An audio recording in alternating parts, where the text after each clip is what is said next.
on ressort du match très frustré alors que pourtant le PSG gagne à domicile. Je ne comprends pas comment c'est possible de mener 5-2 et de te faire remonter 5-4 à domicile au Parc des Princes avec une ambiance de feu. Défensivement, il y a eu trop de passivité, notamment sur le but de Michael Olise où clairement il peut avancer, il peut faire un 100 mètres, il ne sera pas attaqué. Il est entouré de Warren Zaïre-Emery, Neves, Pacho, Marquinhos, il n'y en a aucun des quatre qui monte sur lui et qui vient juste le gêner pour faire la différence tout simplement, pour l'empêcher de frapper. Il frappe, il est tout seul. Safonov, il anticipe déjà, du coup, il est sur les genoux, incompréhensible. Donc tu concèdes le but. J'en ai marre parce qu'il y a une semaine, Pacho, je disais que c'était le meilleur central du monde. Et là aujourd'hui, je me retrouve à devoir le critiquer parce qu'il a été très mauvais et fautif sur 3 buts. Mais là, je vais devoir dire les termes parce que Pacho, comme je l'ai dit, fautif sur 3 buts.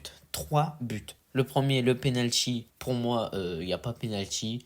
On voit clairement qu'il va aller chercher la faute dans la surface. Mais après, sans s'en douter, parce que quand on met un arbitre qui a la nationalité suisse et qui a des origines allemandes, c'est incompréhensible d'avoir des arbitres qui ont des origines allemandes dans une demi-finale où il y a une équipe française et allemande. Juste pour le passer, en fait, tout simplement. D'autant plus que l'arbitre avait déjà fait effet lors du Dortmund-Lille, où je m'en souviens, j'étais choqué sur le match retour, car il y avait des fautes sifflées incompréhensibles, notamment le penalty. Mais bon, l'UEFA aime bien faire des tests avec le Paris Saint-Germain depuis quelques années. On voit que ça marche pas trop, mais ils veulent continuer.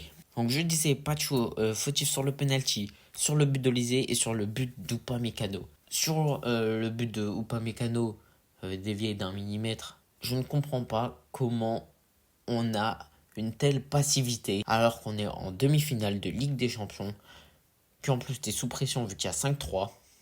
Tu sais que le quatrième but peut relancer le match et tu défends naïvement ou tu mets même pas la tête. Franchement, ça me dégoûte. Et en plus, derrière, il n'y a pas de communication parce que s'il y aurait eu de la communication et que Safonov l'aurait capté et qu'il aurait fait une boulette, pas de problème. Je m'en serais pris à Safonov. Sauf que là, il n'y a pas de communication. Donc je sais même pas si Pachoun est vraiment fautif parce qu'en fait, en soi, c'est les deux. Parce que Safonov, il doit lui parler, il doit lui dire prends ou j'ai, car t'avais tué le match. Tu t'étais rendu le match facile, mais t'as su te le compliquer et te mettre en difficulté pour le match retour à l'Allianz Arena, même si c'est un stade que tu connais bien, t'es en difficulté parce que en face, c'est pas une mauvaise équipe, faut dire les termes.